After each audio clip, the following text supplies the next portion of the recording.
Kita bisa melihat, ini data menarik saya pikir, menurut saya, kita merdeka tahun berapa? 1945. Tapi pertanyaannya, apakah kaum kolonial yang waktu itu pernah menjajah Indonesia sekian tahun, itu akan membiarkan Indonesia bebas dari kolonialisme? Tidak. Dan itulah yang kemudian dirancang dalam konferensi meja bundar tahun 1949. Memang tahun 1949 kedaulatan fisik negeri ini diakui, kedaulatan fisik ya. Tetapi tahun 1949 itu awal penjajahan ekonomi kita.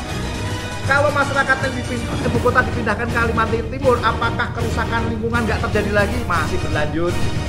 Apakah lubang-lubang tambang di banyak tempat itu akan tertutup dengan rapi? Akan tetap berlanjut. Karena apa? Karena pembangunan model kapitalisme.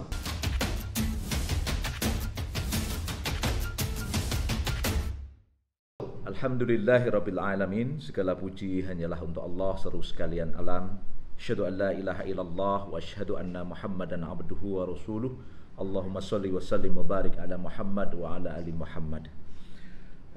Para alim ulama yang hadir pada kesempatan kali ini, mohon maaf saya berada di depan, bukan berarti berada pada posisi yang lebih baik, tidak, tapi ini memang supaya kelihatan oleh semuanya ya pada kesempatan kali ini. Mohon maaf para alim ulama sekalian dan saudara-saudara sekalian di seluruh Indonesia ya, dari Sabang sampai Merauke.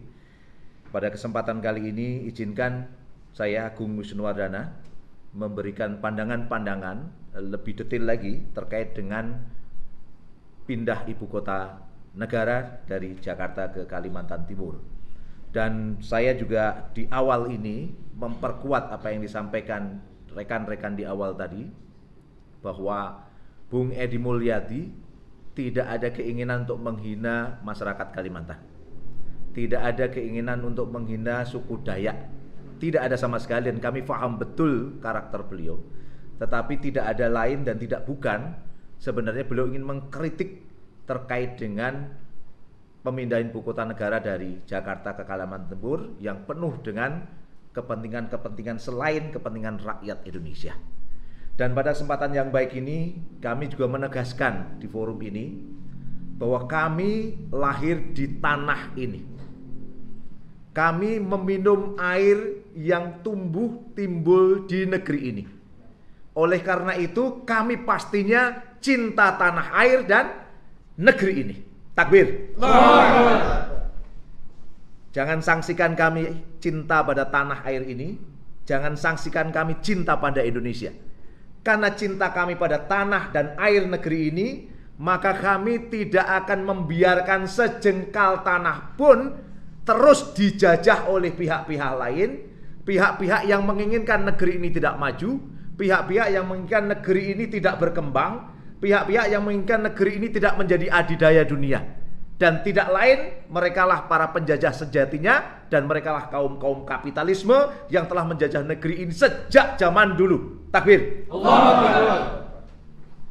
Saudara-saudara sekalian, saya ingin mereview kembali supaya mengingatkan apa yang menjadi semangat kita sejak tanggal 17 ya. Waktu itu Bung ya, 17 Januari 2022.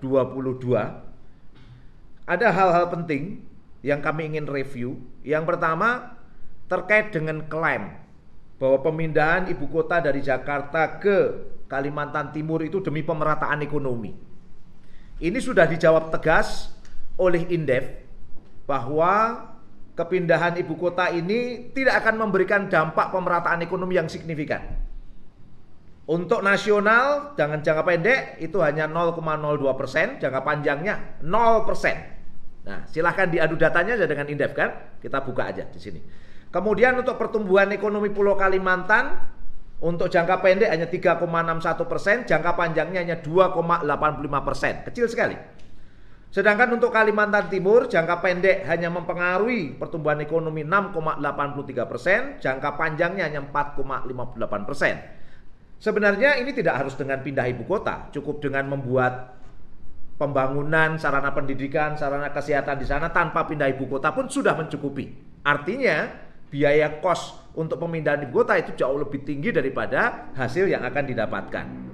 Kemudian dari aspek ekologi maupun geologi, banyak orang pemerintah menyampaikan bahwa Jakarta macet, Jakarta penuh polusi, tumpukan sampah, krisis air, banjir dan peluang akan terjadi tenggelam. Nah, termasuk kepadatan penduduk. Ingin dipindahkan ke Kalimantan Timur karena Kalimantan Timur jauh lebih baik dari sisi ekologi. Mari kita baca bersama-sama. Kita tahu bahwa Jakarta mengalami problem, ya, kita harus jujur mengatakan itu. Tapi pertanyaannya, kenapa Jakarta problem? Jangan sampai pindah ke Kalimantan Timur menghindari masalah di Jakarta. Jakarta masalahnya masih ada. Saya masih ingat Pak Jokowi pernah mengatakan bahwa urusan Jakarta ini sekedar gubernur Jakarta. Kenapa maju presiden? Untuk bisa menyelesaikan kasus Jakarta. Tapi nyatanya begitu beliau menjadi presiden, Jakarta juga masih masalah, gitu kan? Nah, ini yang harus di-clearkan dalam konteks ini. Kenapa kok Jakarta ini punya masalah? Karena persoalan negeri ini dibangun dengan model kapitalisme. Hulunya, daerah aliran sungai yang menuju Jakarta mengalami masalah karena pembangunan yang kapitalistik. Kemudian persoalan di Jakarta sendiri, kenapa semakin air tanahnya semakin turun sehingga tanah semakin turun dan peluang tenggelam, ini juga karena pembangunan di Jakarta juga kapitalistik. Kemudian kenapa kok kemudian muncul gelombang laut meningkat dan sebagainya, itu karena climate change, perubahan iklim, dan ini global. Kenapa kok terjadi global semacam ini persoalan iklim? Karena juga kapitalisme. Sekarang kita lihat Kalimantan Timur. Apa Kalimantan Timur nggak punya masalah? Kalimantan Timur kita tahu telah mengalami eksploitasi sumber daya alam sangat keras sekali sepanjang Orde Baru sampai hari ini. Dan itu menyisakan lubang tambang, menyisakan persoalan sosial, menyisakan masalah ekonomi, dan juga masalah lingkungan. Kalimantan Timur, apakah tidak terjadi banjir? Oh, terjadi banjir. Kita tahu di akhir 2021 kemarin, di Penajam Pasir Utara pun terjadi banjir. Ini clear dari konteks ini. Kenapa kok terjadi demikian? Karena pembangunan model kapitalisme juga yang terjadi di Kalimantan Timur. Kalau sekarang mau pindah ibu kota dengan model kapitalisme juga, ini sebenarnya hanya memindahkan masalah dari Jakarta ke Kalimantan Timur dan masalah itu tidak akan pernah selesai.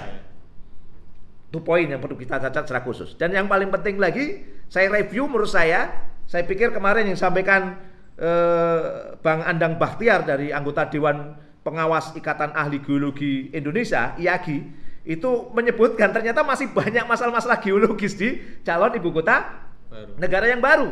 Gempa bumi, banjir sudah clear disampaikan, lubang tambang, kemudian daya dukung tanah karena di sana banyak patahan-patahan. Kata beliau, kalau ini dibangun bangunan yang besar, yang kuat, maka patahan-patahan itu harus disemen. Kalau itu nggak diselesaikan, itu akan terjadi longsor, berisiko sekali. Ya, daya dukung tanah, krisis air bersih, clear, semua orang juga paham.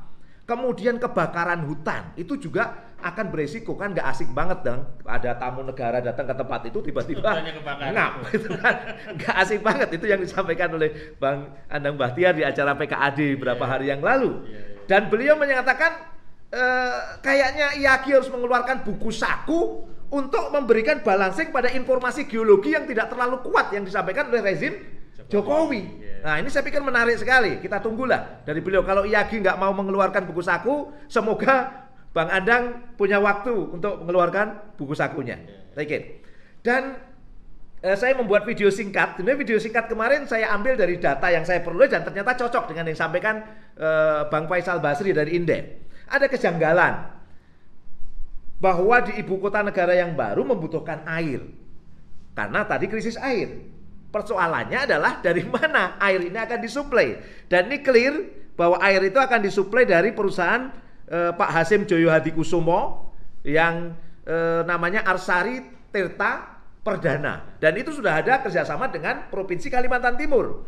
Pertanyaannya adalah kebutuhan yang paling mendasar berupa air masa diserahkan pada swasta sih Pak Jokowi gitu ya, Pak Asri Isran Nur gitu ya. Ini harus diselesaikan. Loh, kemudian yang pertama yang saya sampaikan di awal, kebutuhan listrik di ibu kota yang baru akan disuplai dari PLTA Sungai Kayan yang akan diperoleh dari Kalimantan Utara, dan itu adalah investasi dari China Power. Ini clear, sampaikan kejanggalan. Kemudian dalam kondisi yang suplai semen di Kalimantan Timur itu sudah berlebih, tiba-tiba ada investasi pabrik semen yang ini diduga untuk pembangunan ibu kota yang baru itu. Dan ternyata investasi dari mana? Hongxi Holding Group. Juga dari Cina. Nah, ini persoalan yang disampaikan, kejanggalan-kejanggalan disampaikan oleh Pak Faisal Basri. Saya hanya mereview saja ya, mereview hal-hal yang disampaikan. Sehingga kalau tidak ada kepentingan asing kok kayaknya enggak juga sih ya, ada sesuatu yang penting untuk kita lihat di sana. Kalau nggak ada kepentingan oligarki, nyatanya kok ada juga gitu. Yang kita ambil secara khusus ya konteks ini. Baik, itu beberapa review yang saya sampaikan di awal. Ini sebenarnya sudah kita sampaikan di awal dulu, tapi kita review. Hari ini kita ingin mencoba masuk ke hal yang lebih detail tentang apa sih model pembangunan yang sedang dilakukan oleh negeri ini, termasuk dalam pemindahan ibu kota gitu. Kita melihat dari skema pembiayaan saya dulu. Dari skema pembiayaan, pertama kali dari perencanaan Bappenas di awal itu kontribusi APBN itu 19,2%. Jadi kalau kita simpulkan sekitar 93,5 triliun. Kemudian kontribusi dari KPBU itu adalah kerjasama perusahaan dengan badan usaha, itu 54,6%. Kemudian swasta murni itu 26,2%. Ketika ramai gonjang-ganjing pansus sedang membicarakan tentang rancangan undang-undang IKN, itu kemudian muncul wacana akan ada kontribusi APBN naik sebesar 53%. Tapi kemudian buru-buru Bu Sri Mulyani Indrawati membantah itu. Enggak gitu. Akhirnya saya cari informasi di situs IKN, dapatlah info yang clear bahwa di situs IKN itu kontribusi APBN 19,4%. Kemudian kontribusi KPBU itu 54,2% dan kontribusi swasta 26,4%. Nah, dari berubah-ubahnya kontribusi APBN ini saja, itu menunjukkan kelabilan skema pembiayaan ibu kota negara. Labil. Sebuah proyek yang sangat strategis, bukan sekedar strategis untuk Jakarta dan Kalimantan Timur, tapi strategis untuk seluruh Indonesia dan seluruh rakyat Indonesia, itu penganggarannya labil begitu rupa. Nah, ini menurut saya ada ketidaksiapan rezim negeri ini untuk mempersiapkan pembiayaan di tempat itu. Oke lah, kita terlepas dari konteks itu, anggap saja kita nggak akan membicarakan berapa kontribusi APBN. Kita anggap yang tertulis di IKN itu adalah kontribusi clear yang sudah disebutkan, yaitu 19,4%. Artinya, sisanya berarti sekitar 80 lebih persen, ya, 1% kurang lebih ya, 81% itu berarti kontribusi KPBU ada swasta. Saya lebih menyebutkan walaupun untuk KPBU cenderung ini sebenarnya swasta juga yang akan melakukan kontribusi pembiayaan, karena KPBU itu sebenarnya adalah konsep public private partnership. Public private partnership itu intinya bagaimana pelayanan-pelayanan publik, infrastruktur publik yang harusnya negara hadir membiayainya, akhirnya apa? Swastalah yang hadir untuk membiayainya. Nah, 80% kontribusi swasta ini nanti, ini tentu kan menjadi ganjalan besar buat kita. Ketika 80% itu dikontribusikan pada swasta, apalagi peluang besarnya akan swasta asing, tentu inilah yang menjadi titik persoalan besar buat negeri ini. Ini sudah kita sampaikan di sebelumnya. Nah, saya kemudian mendapatkan data yang clear bahwa di RPJMN 2020-2024 itu tercatat bahwa pendanaan APBN, pendanaan untuk ibu kota baru itu 466,04 triliun rupiah. Ini berdasarkan info RPJMN. Walaupun data ini menurut saya bisa jadi akan melompat lebih besar lagi. Bisa menjadi 2 kali lipat atau 3 kali lipat. Menurut informasi dari banyak kalangan, kemungkinan bisa melompat sampai 1.400 triliun. Nah, kenapa? Seperti yang tadi disampaikan Bang Andang Bakhtiar itu banyak sekali kan, perlu penutupan lubang tambang, perlu menata patahan-patahan, perlu menjaga supaya kondisi geologinya aman. Kemungkinan itu bisa melompat sampai 1.400 triliun. Nah, kalau kita baca dari sana, kita akan melihat bersama-sama kontribusi APBN yang 19,2% itu kemungkinan akan didapat dari mana? Ini yang menjadi sebuah pertanyaan. Selama ini negara mengisi APBN-nya dengan dua cara, yaitu utang dan pajak. Utang dan pajak. Kalau kita bicara pajak, kemarin sudah mulai dimunculkan wacana bahwa pajak untuk IKN akan digulirkan. Nah, tentu dengan adanya pajak ini akan berdampak pada arus konsumsi dan produksi yang ada di negeri ini nantinya. Dan ujungnya tentu akan mencekik rakyat. Ketika mencekik rakyat, apa yang akan terjadi di situ? Memperlambat proses pembangunan malah. Ini clear kalau kita lihat polanya di sini, pajak. Terus kemudian utang. Utang itu pilihannya dua. Utang domestik dalam negeri atau utang luar negeri. Nah, kalau utang dalam negeri, apa resikonya? Beban bunga akan meningkat dan nilai tukar rupiah kita, ya, nilai uang kita rupiah ini akan turun. Ini resikonya. Dan akhirnya ujungnya gimana? Akan membebani kas negara lagi. Ini persoalan ketika utang itu dimainkan untuk konteks domestik. Nah, kemudian kalau itu utang luar negeri, jelas bunganya juga masalah. Yang kedua, dalam utang luar negeri itu seringkali ada syarat-syarat. Nah, syarat-syarat inilah yang akan bisa menyebabkan intervensi asing. Dan ketika intervensi asing itu terjadi, negara akan terdikte.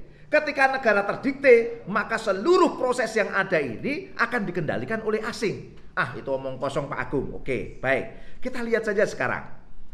Data utang kita. Tahun 2000, utang pemerintah itu 1.234 triliun. 2000 ya. Ternyata luar biasa, Pak Jokowi menambah hutang sampai 6.445 triliun. Naiknya berapa persen? 422%. Dahsyat Pak Jokowi memang ya. Untuk nariin utang itu luar biasa, beliau ya. Kemudian tahun 2021, data Desember, itu ternyata 6.908,87 triliun. Naiknya berapa itu? 559,8%. Dahsyat sekali. Bunganya berapa? Di tahun 2020 saja bunga utang dalam negeri dan luar negeri itu 2.672 triliun. Coba kita bayangin, angka ini akan ditanggung oleh siapa? Seluruh rakyat Indonesia.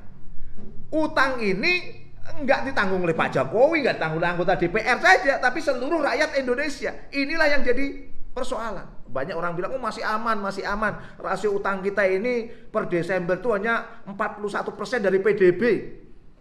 Persoalannya ini utang ya tetap utang, tetap harus dibayar. Kalau PDB nanti akan dihasilkan dari pajak, pajak juga akan untuk bayar utang. Sekarang yang jadi persoalan itu adalah utang untuk bayar bunga utang. Luar biasa nggak ini kira-kira? Kacau. Nah, inilah persoalan yang terjadi dalam utang-utang kita itu. Oke, ini sejarah panjang sebenarnya kalau kita bicara negeri ini. Kita bicara sejarah panjang tentang utang ini. Karena apa? Karena pola pembangunan di negeri ini sebenarnya sejak awal kemerdekaan sampai hari ini itu menerapkan pola-pola apa yang disebut dengan model pembangunan kapitalisme. Ya, pola pembangunan kapitalisme. Kita bisa melihat, ini data menarik saya pikir, menurut saya. Kita merdeka tahun berapa? 1945. Tapi pertanyaannya, apakah kaum kolonial yang waktu itu pernah menjajah Indonesia sekian tahun itu akan membiarkan Indonesia bebas dari kolonialisme? Tidak. Dan itulah yang kemudian dirancang dalam konferensi meja bundar tahun 1949. Memang tahun 1949 kedaulatan fisik negeri ini diakui. Kedaulatan fisik ya. Tetapi tahun 1949 itu awal penjajahan ekonomi kita. Sekali lagi apa? Awal penjajahan ekonomi kita. Kenapa? Mari kita lihat bersama.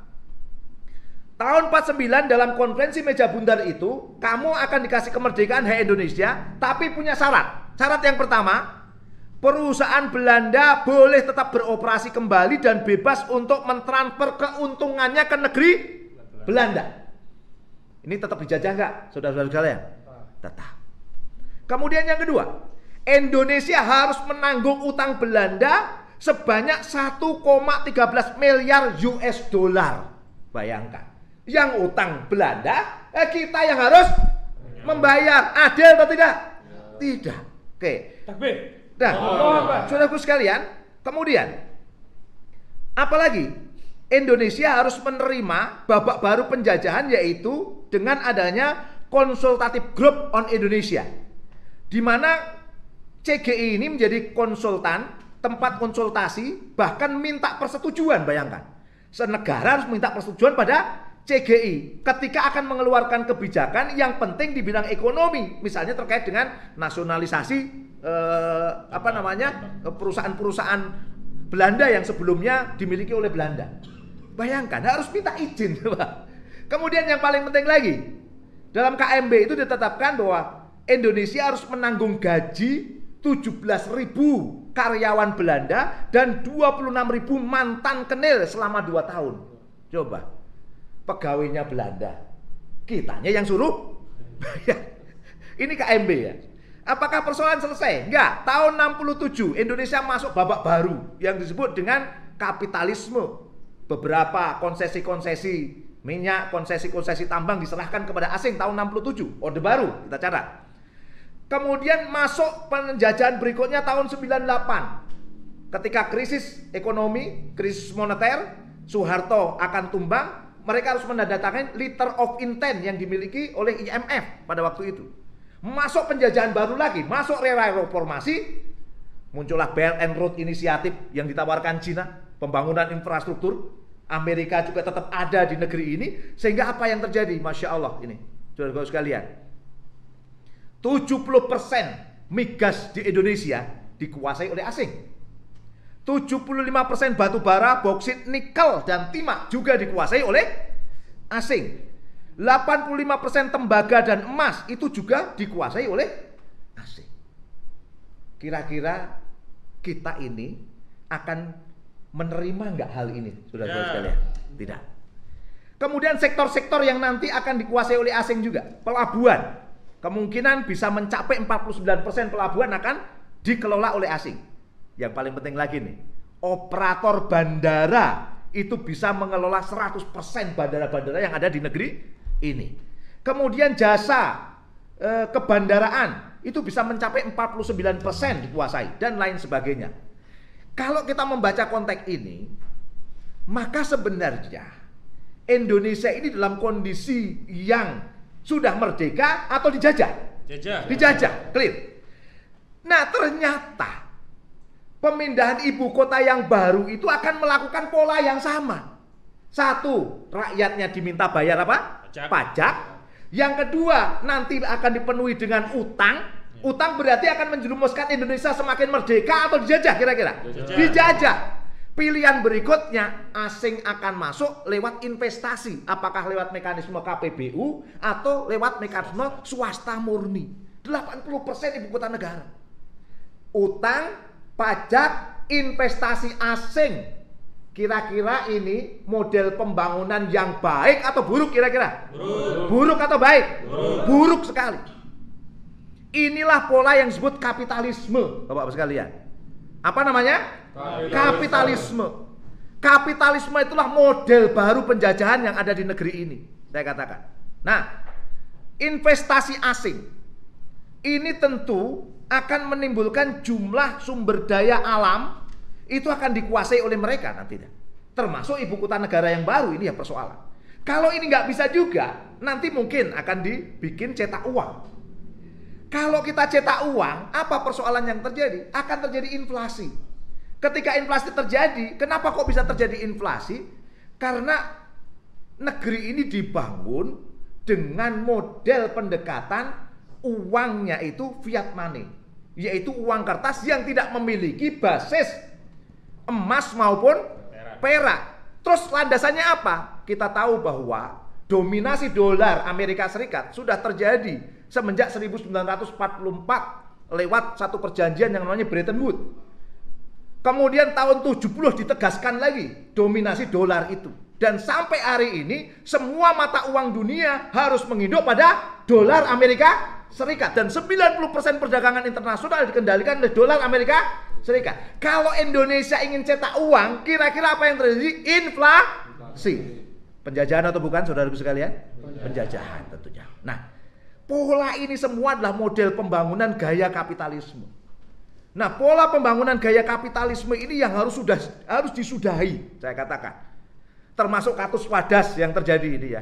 Kita akan waktu kita bongkar lagi lebih luas lagi ya. Wadas ini sebenarnya model pembangunan gaya kapitalisme. Sudahlah kondisi itu muncul apa yang disebut dengan sistem oligarki. Banyak orang ini ngomong KPAU, ngomong oligark. Ini apa sebenarnya? Sederhana saja. Pak Mahfud MD pernah bilang 92% pilkada di negeri ini didanai oleh cukong. Oke. Kajian yang sama tahun 2020 82, ini KPK yang mengeluarkan kajian, 82% pilkada di negeri ini ada sponsornya.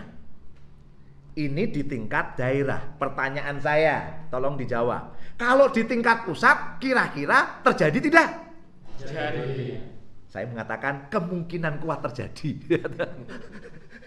Sangat besar ini terjadi, saudaraku sekalian. Nah, inilah yang kemudian kata Pak Mahfud MD, nanti yang menang election ini akan memberikan timbal balik berupa apa? Timbal balik berupa memberikan kebijakan, memberikan peraturan-peraturan yang memberikan keleluasaan kepada cukong untuk menguasai aset-aset dan sumber daya yang ada.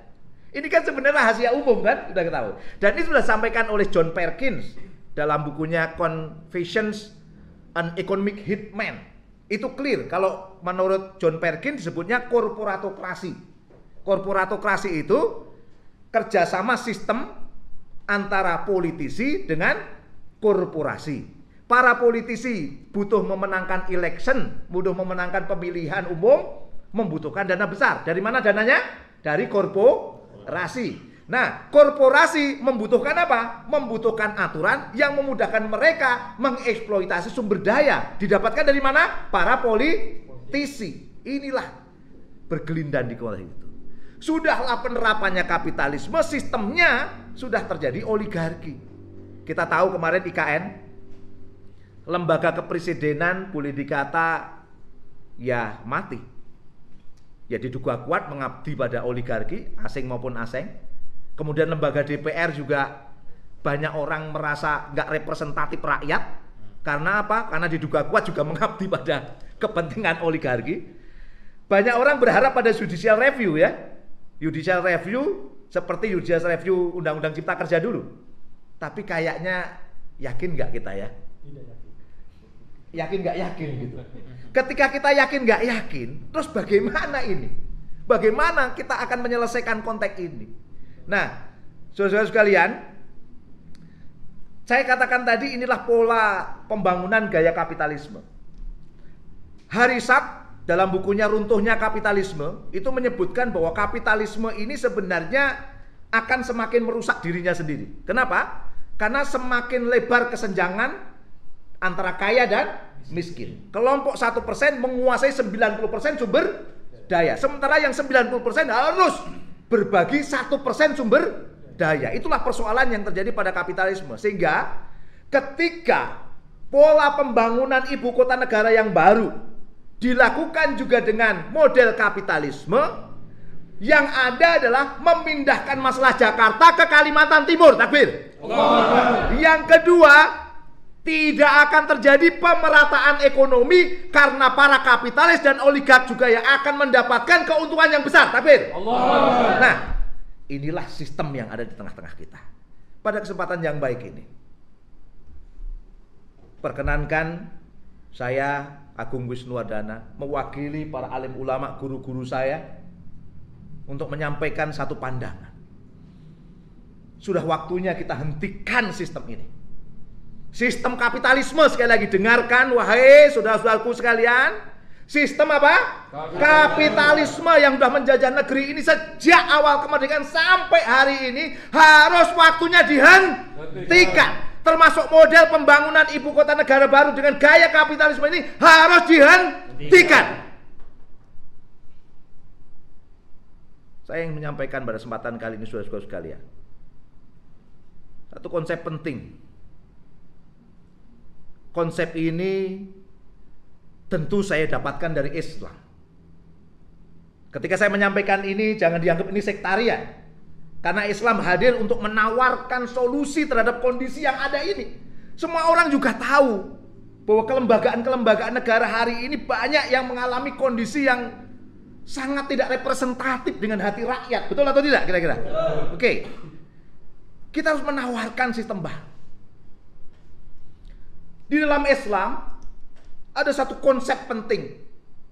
Dan ini konsep yang saya pikir harus kita bangun dan kita tancapkan. Dan saya akan menyampaikan simulasi dari Profesor Amhar pada tahun 2010 ya. Dengan update yang baru, belum kita tak ulang, tapi paling tidak ini kita sampaikan.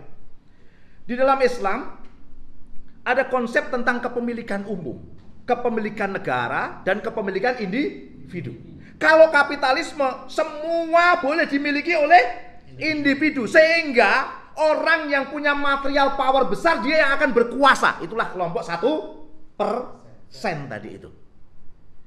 Islam akan memfiksasi ada yang disebut dengan kepemilikan umum, milkiyatul amah. Kepemilikan umum ini dipertegas betul dalam hadis Nabi Allah Muhammad sallallahu alaihi wasallam, an-nasu suruka'u fi salasin, al-ma' wal kala' wan nar. Manusia berserikat, memiliki secara bersama-sama air. Dalam konteks ini bisa sumber daya air. Wal kala', padang pengembalaan termasuk dalam sumber daya alam. Wan nar, api, energi, mineral, batu bara. Barang-barang yang menjadi hajat hidup orang banyak, haram hukumnya dimiliki oleh swasta. Haram hukumnya dimiliki oleh individu. Tambang yang jumlahnya besar, minyak, gas, minerba, batu bara termasuk di dalamnya mineral, emas, yang jumlahnya banyak juga tidak boleh dimiliki oleh individu. Milik siapa dia? Seluruh rakyat negeri ini. Seluruh rakyat negeri ini. Inilah konsep Islam. Nah, saya hanya membuat satu simulasi saja. Tahun 2010, ini yang dicatat oleh Profesor Amhar tahun 2010 dengan olahan-olahan yang dibuat oleh beliau. Kalau sistem kepemilikan umum tadi betul-betul dikelola secara Islam dan itu menjadi kepemilikan rakyat Indonesia, seluruh rakyat milik umum, maka minyak itu bisa memberikan pemasukan 121,5 juta dinar. Kalau kita triliunkan rupiah 182,25 triliun. Gas 178,9 dinar, kalau kita rupiahkan tahun 2010 itu 268,35 triliun. Batu bara 127,5 dinar sama dengan 191,25 triliun rupiah. Kemudian emas dan mineral 50,25 triliun. BUMN kelautan 73,35 triliun, hasil hutan 999 triliun. Total jenderalnya kepemilikan umum itu 1.764,45 triliun. Satu tahun APBN pas tuh. Satu APBN. Tahun itu 2010, menurut hitungan Prof Amhar, itu kebutuhan pengeluarannya 666 juta dinar atau sama dengan 999 triliun rupiah. Berarti surplus berapa? Kurang lebih 700-an ya. 764 triliun. Enak bora? Enak bora? Enak Islam atau kapitalis? Islam. Enak Islam atau kapitalis? Islam. Oke, mantap toh. Enak zaman Islam toh nanti ya. Masya Allah. Oleh karena itu Bu Sri Mulyani, Pak Jokowi ini loh, ini Konsep Islam. konsep Islam. Konsep Islam ini ditawarkan jelas di hadapan Anda semua, seluruh rakyat Indonesia termasuk masyarakat ada di Kalimantan Timur. Kalau masyarakatnya ibu kota dipindahkan ke Kalimantan Timur, apakah kerusakan lingkungan nggak terjadi lagi? Masih berlanjut. Apakah lubang-lubang tambang di banyak tempat itu akan tertutup dengan rapi? Akan tetap berlanjut. Karena apa? Karena pembangunan model kapitalisme. Oke. Nah, ini baru kepemilikan umum ya, Bang Kozin. Baru kepemilikan umum, belum kepemilikan negara, belum kepemilikan individu yang nanti ada dalam bentuk zakat. Aduh, keren deh pokoknya deh ya. Masih banyak potensi lain. Masih banyak potensi lain. Ini belum digali. Saya nggak tahu Freeport itu keuntungannya berapa ya. Karena semua dibawa ke sana. Nah, kalau kita tahu keuntungan Freeport itu kayaknya maknyus lagi. Iya. Betul tak, Bu? Betul? Nah, oke, mantap ini ya. Cuman begini nih, mau tidak kita? Berani nggak Pak Jokowi ngambil ini kira-kira? Ya. Nah, Allah Subhanahu wa taala berfirman, "Wa may yabtaghi ghairal islami dinan, falayyu qabala minhu fahuwa fil akhirati minal khasirin." Dan barang siapa mengambil ad-din, termasuk dalamnya ideologi ya. Tolong dicatat secara khusus ya. Yang saya bilang Pak, ideologi kapitalisme. Barang siapa mengambil ideologi, mengambil ad-din ghairul islami dina, selain Islam, berarti apa? Kapitalisme, bisa ada sosialisme, komunisme, falayyu qabala minhu. Maka sekali-kali tidak akan diterima ad-din ghairul islami dinan. Tidak akan diterima kapitalisme itu oleh Allah. Tidak akan diterima komunisme itu oleh Allah Subhanahu wa taala. Fahuwa fil akhirati minal khasirin. Dan di akhirat mereka termasuk golongan orang-orang yang merugi. Pertanyaan saya pada saudara sekalian, ingin merugi atau ingin bahagia? Bahagia. Kalau bahagia pilih Islam atau kapitalisme? Islam. Islam, takbir. Allah. Oke. Ketika kita takbir, berarti nuansanya juga untuk non muslim ya. Nah, catat saya terus. Kalau masih ada buzzer-buzzer RP yang masih nyinyir terhadap hal ini, ayo kita ngopi ya. Ayo kita ngopi ya. Tapi saya nggak ikut-ikutan Pak Dudung ngopi serius loh ya. Ngopinya nggak usah sambil nari, nggak usah sambil nyanyi, duduk aja lah ya kita ya. Nah, ini yang ditawarkan oleh Islam. Cuman sepertinya kapitalisme nggak mau tuh, ya. Kapitalisme nggak mau. Dan pada kesempatan yang baik ini kami menyampaikan bahwa syariah Islam yang tadi, bentuk ekonomi tadi, itu hanya bisa diterapkan dalam naungan khilafah Islamiyah. Takbir. Oleh karena itu di kesempatan yang baik ini, perkenankan saya Agung Wisnu Wardana, aktivis 98, demi keberkahan negeri ini, demi keberlimpahan negeri ini, demi cinta kami yang dalam pada tanah dan air negeri ini, kami sampaikan proposal khilafah untuk Indonesia. Untuk Indonesia yang lebih rahmat, untuk Indonesia lebih barokah. Pertama, khilafah akan menata ulang sistem kepemilikan tadi dengan pola yang sesuai dengan syariat Islam. Semua konsesi tambang balikkan milik rakyat. Semua konsesi mineral, batu bara, minyak dan gas kembalikan kepada rakyat. Asing gimana? Ya asing suruh pulang. Betul tak betul? Betul. Asing suruh pulang. Ini harus pemimpin yang berani yang kayak gini. Betul tak betul? Betul. Pak Jokowi wani pora. Nek wani, ayo Pak. Ini tawaran kita ya. Kedua, khilafah akan menjalankan politik ekonomi Islam. Apa politik ekonomi Islam itu? Memastikan 6 kebutuhan pokok itu terpenuhi dengan baik di tengah-tengah masyarakat. Pangan, sandang, papan, pendidikan, kesehatan dan keamanan. Kesehatan mah harus gratis lah, wong kaya, kita kan? Pendidikan harus bisa gratis, wong kita kaya. Jangan sampai urusan kesehatan harus bayar BPJS. Ini tawaran kami, Pak. Kok bisa kayak gitu? Tadi pendapatannya sudah surplus. Kira-kira logika pengelolaan ekonomi. Nggak perlu investasi asing, nggak perlu utang, nggak perlu. Pajak nggak perlu. Kita mainkan. Tuh, yang kedua. Yang ketiga, khilafah akan menawarkan untuk menghapus sektor non-real. Sektor non-real, sektor moneter yang menjadikan uang sebagai ditas. Kenapa? Karena itu riba dan pasti akan membawa kemudaratan, tidak barokah. Kalau tidak barokah maka negeri ini tidak akan kuat. Nah, ini kita tawarkan, tidak usah, karena 60% perputaran ekonomi kita non yang kira-kira aja lah kita ya, barang mana, jasa mana kita putar dengan sebaik mungkin. Inilah konsep yang akan membuat tidak akan terjadi inflasi. Setuju? Setuju. Yang keempat, nah ini yang dahsyat ini. Mari khilafah menawarkan gagasan untuk mengakhiri dominasi dolar Amerika Serikat. Setuju? Setuju. Untuk mengakhiri juga nanti kalau ada ke depan yuan Cina harus diakhiri juga. Dengan apa? Sistem moneter Islam yang berbasis dinar dan dirham, berbasis emas dan perak, sehingga kuat jaya dan adidaya dunia. Islam hadir untuk ini semua. Dan terus terang di forum yang baik ini, dengan cita-cita besar kami, dengan kecintaan kami yang paling dalam untuk tanah dan air negeri ini, kami tawarkan Islam untuk negeri ini, dan mari kita tegakkan khilafah Islamiyah. Takbir! Takbir! Takbir!